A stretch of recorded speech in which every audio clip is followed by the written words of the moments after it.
प्यारे दोस्तों, guidance corner में आपका स्वागत है।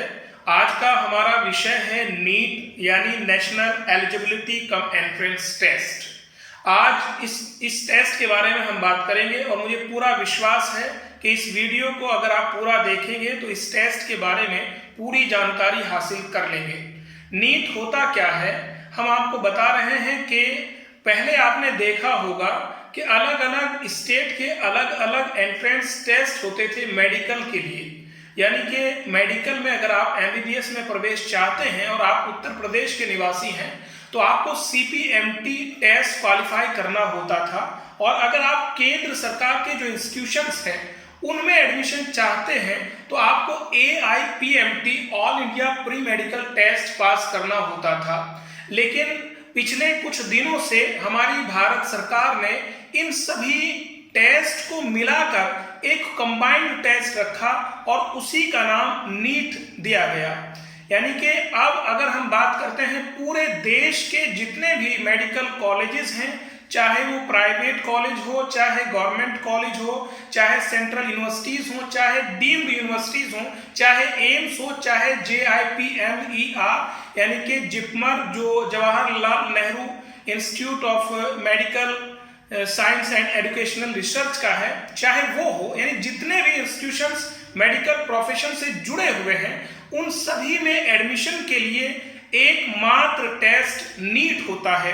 तो आज हम उसी नीट के बारे में बात कर रहे हैं और आपको हम ये बात बता रहे हैं कि अब फिलहाल की स्थिति ये है कि कोई भी कॉलेज जो मेडिकल की डिग्रियां दे रहा है, चाहे वो BAMS हो, BUMS हो या और कोई दूसरी डिग्री हो, तो उसमें एडमिशन के लिए नीट क्वालिफाई करना जरूरी है। बल्कि नीट में अगर आप प्राइवेट भी करना चाहते हैं तो नीट में आपको अपीयर होना जरूरी होता है। तो उसी नीट एंट्रेंस एग्जाम के बारे में आज हम बात कर रहे हैं। सबसे पहले हम आपको बता रहे हैं कि जो बच्चे डॉक्टर बनना चाहते हैं, जो 12वीं क्लास या 11वीं क्लास में है और वो बायोलॉजी पढ़ रहे हैं, तो मैं समझता हूं कि जो स्टूडेंट बायोलॉजी लेता है उनमें से 99% ये सोचते होंगे कि हमें डॉक्टर बनना है। लेकिन डॉक्टर बनना किस तरीके से है, बहुत सारे स्टूडेंट हमने देखा है गांव देहात के, वो डर जाते हैं कि MBBS के लिए बहुत सारा पैसा चाहिए, वो मेरे पास नहीं है। और दूसरे कोर्सेज जैसा BMS की अगर हम बात करते हैं तो प्राइवेट इंस्टीट्यूशंस में BMS की भी 4-5 लाख रुपए सालाना फीस है। तो आम तौर पर जो आम बच्चे हैं वो इस फीस से डर जाते हैं।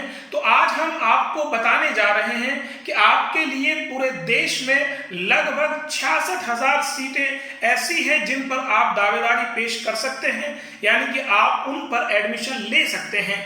और उन सभी सीटों पर एडमिशन की जो प्रक्रिया है वो नीट के थ्रू आप उन पर एडमिशन लेंगे। और हम बता रहे हैं कि नीट की एलिजिबिलिटी क्राइटेरिया क्या है, यानी नीट के लिए किस खास योग्यता की जरूरत होती है। तो नीट के लिए 17 साल से 25 साल की आपका एज बाउंडेशन है, यानी कम से कम आपकी उम्र 17 साल होनी चाहिए और ज्यादा से ज्यादा 25 साल। और ये उम्र जो काउंट होती है ये उस साल काउंट होती है जिस साल आप एडमिशन ले रहे हैं। यानी कि अगर किसी बच्चे ने 2021 में एडमिशन लिया है तो उसकी उम्र 31 दिसंबर 2021 तक 17 साल या ज्यादा से ज्यादा 25 साल हो जानी चाहिए थी।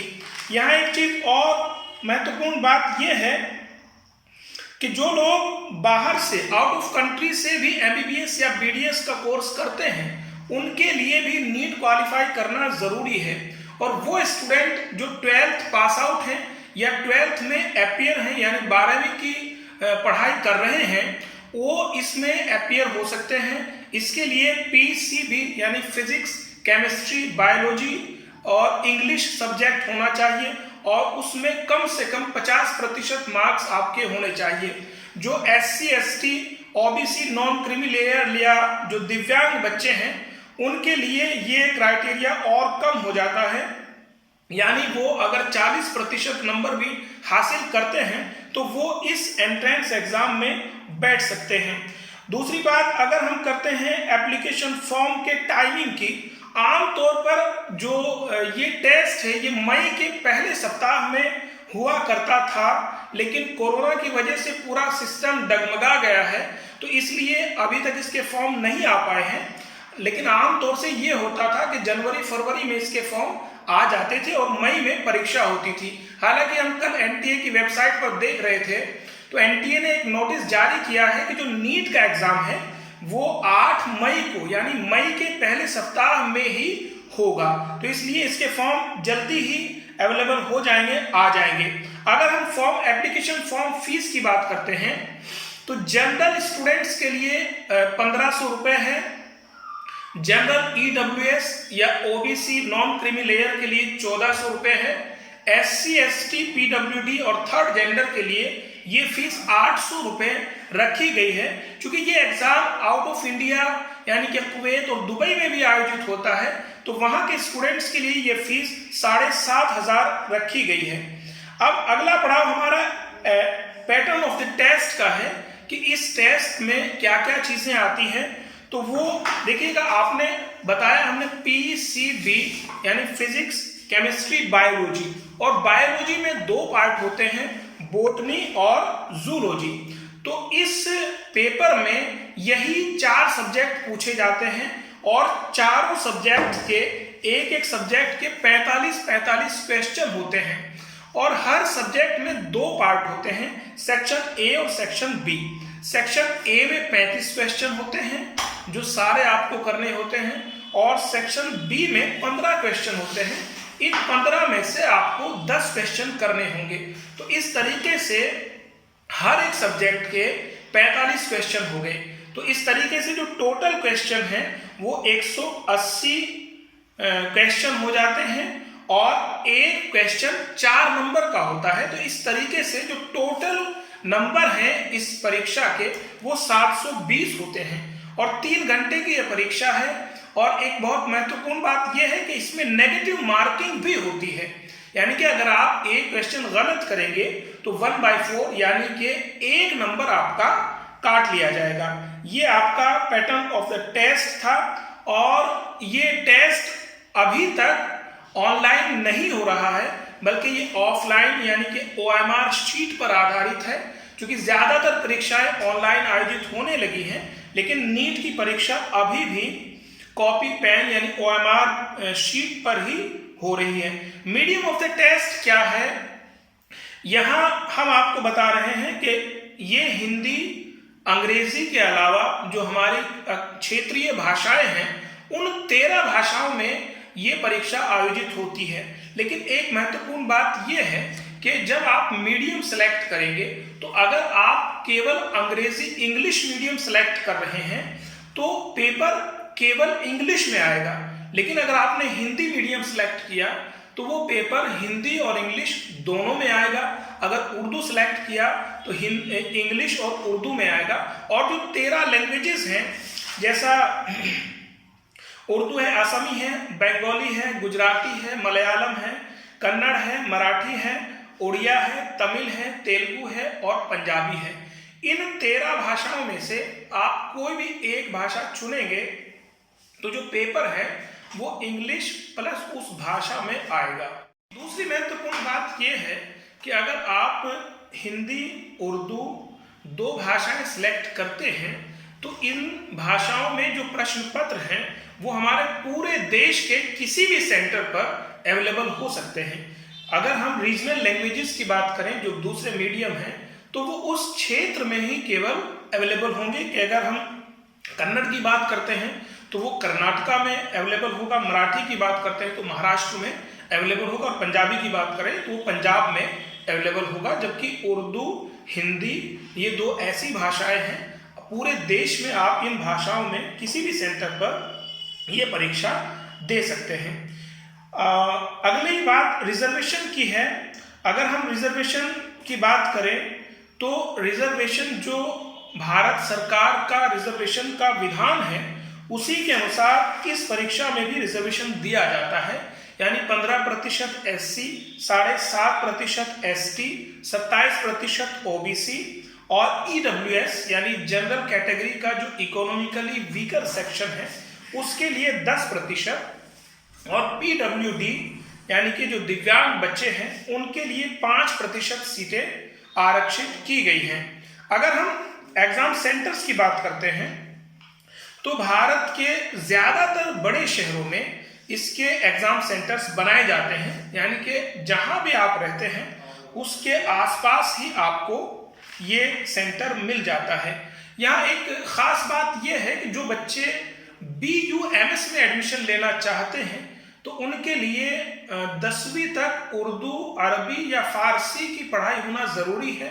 और अगर कुछ बच्चे BSMS यानी कि ये तमिलनाडु की एक विधा है सिद्ध, तो अगर सिद्ध में एडमिशन लेना चाहते हैं तो उनके लिए तमिल में 10th पास होना जरूरी है। तो यहाँ ये सिस्टम था। और ये टेस्ट अगर आप क्वालिफाई करते हैं, क्योंकि ये test NTA national testing agency आयोजित करती है, तो नेशनल टेस्टिंग एजेंसी का काम इतना है कि वो इस टेस्ट को कंडक्ट कराती है और जो नॉर्म्स हैं उनके हिसाब से ऑल इंडिया रैंक बनाकर जो ministry of health and family welfare है भारत सरकार की, उसको सौंप देती है। फिर उसके बाद में एडमिशन प्रोसेस क्या है आप अच्छी तरह से जानते हैं कि जो 15% सीटें हैं ऑल इंडिया कोटा की, यानी कि जितने भी स्टेट गवर्नमेंट्स के कॉलेज हैं उनकी 15% सीटें ऑल इंडिया कोटा के तहत केंद्र सरकार के अधीन आ जाती है। यानी उन सीटों पर जो काउंसलिंग है वो सेंट्रल गवर्नमेंट कराती है। और उसके बाद उसके साथ साथ जो सेंट्रल इंस्टीट्यूशंस हैं जैसा एम्स है, जिपमर है, ABVIMS है, RML राम मनोहर लोहिया हॉस्पिटल है, इसके अलावा सफदरजंग हॉस्पिटल है और ESIC है। इसके अलावा सेंट्रल यूनिवर्सिटीज हैं जैसा DU है, BHU है, AMU है। उनकी जो MBBS की सीट्स हैं वो भी सेंट्रल गवर्नमेंट के द्वारा ही अलाट की जाती हैं। उसके अलावा जो डीम्ड यूनिवर्सिटीज हैं या AFMC पुणे है, यानी कि arm forces medical college Pune है, उसमें भी जो काउंसलिंग है वो उनके अलग अलग जो सिस्टम है, निकाय है, उनके द्वारा कराई जाती है। अगर हम AFMC पुणे की बात करें जो आर्म फोर्सेस मेडिकल कॉलेज है, तो उसकी जो अपनी कमेटी है वो उसके लिए काउंसलिंग कराती है। यानी सेंट्रल गवर्नमेंट सेंट्रल इंस्टीट्यूशंस की काउंसलिंग के बाद जो डाटा स्टूडेंट्स का बचता है वो फिर स्टेट गवर्नमेंट्स अपने हिसाब से, चूंकि 85% सीटें स्टेट गवर्नमेंट के अधीन हैं, यानी कि अगर हम मेरठ कॉलेज की बात करें या KGMC लखनऊ की बात करें या इस तरह के जो भी गवर्नमेंट इंस्टीट्यूशंस हैं उन पर जो काउंसलिंग कराती है वो स्टेट गवर्नमेंट कराती है।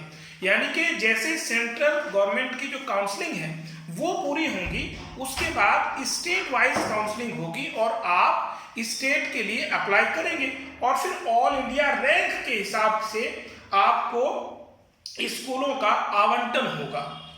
आप मेरी बात समझ गए? तो इस तरीके से आप जितने भी इंस्टीट्यूशंस हैं यानी कि MBBS, BDS, उसके बाद BAMS यानी कि जो आयुर्वेदिक इंस्टीट्यूशंस हैं जैसा बनारस में है और बांदा में है और हमारे मुजफ्फरनगर में भी है स्वामी कल्याण देव आयुर्वेदिक महाविद्यालय, तो उसमें BAMS की सीटें भरी जाती हैं। और उसके साथ साथ आप यूनानी जैसा BUMS का जो UP का जो कॉलेज है वो प्रयागराज में है, तो BUMS की सीटें भी इसी काउंसलिंग से भरी जाएंगी। उसके बाद BHMS यानी होम्योपैथिक की जो सीटें हैं वो भी इसी काउंसलिंग स्टेट काउंसलिंग के हिसाब से भरी जाएगी। तो इस तरीके से आप जो डॉक्टरी का प्रोफेशन है उसमें इन कोर्सेज में एडमिशन ले सकते हैं ये टेस्ट क्वालिफाई करने के बाद। तो नीट आपके लिए बहुत ज़रूरी है अगर आप डॉक्टर बनना चाहते हैं। और हम अगर सिलेबस की बात करें तो आम तौर से जो सिलेबस है वो वही 11th 12th का आपका सिलेबस है, फिजिक्स, केमिस्ट्री, बायोलॉजी का। वैसे डिटेल्ड सिलेबस अगर आप देखना चाहते हैं तो जो NMC नेशनल मेडिकल कमीशन की जो वेबसाइट है उस पर जाकर आप डिटेल्ड सिलेबस देख सकते हैं। वैसे जो सिलेबस है वो वही है जो आप 11th 12th में पढ़ रहे हैं। तो मैं समझता हूं कि अगर आप नीट क्वालिफाई करना चाहते हैं तो आपको 11th 12th का जो सिलेबस है उस पर कमांड हासिल करनी चाहिए, और अगर उस पर आप कमांड बना लेंगे तो इस टेस्ट को आसानी से क्वालिफाई कर जाएंगे। किसी कोचिंग की भी कोई ज़रूरत नहीं है। अगर आप किताबों की सहायता से मेहनत करते हैं, जी जान से लगते हैं, तो ये टेस्ट क्वालिफाई करना कोई बड़ी बात नहीं है। आपके लिए डॉक्टर बनना कोई बड़ी बात नहीं है। इसलिए मैं सोचता हूँ, मुझे ऐसा लगता है कि कोई भी स्टूडेंट अगर चाहेगा तो वो डॉक्टर बन सकता है, वो इस टेस्ट को क्वालिफाई कर सकता है। ये जानकारी जो हमने नीट के बारे में आपको दी है, मुझे लगता है कि आप इससे सहमत होंगे, समझ गए होंगे।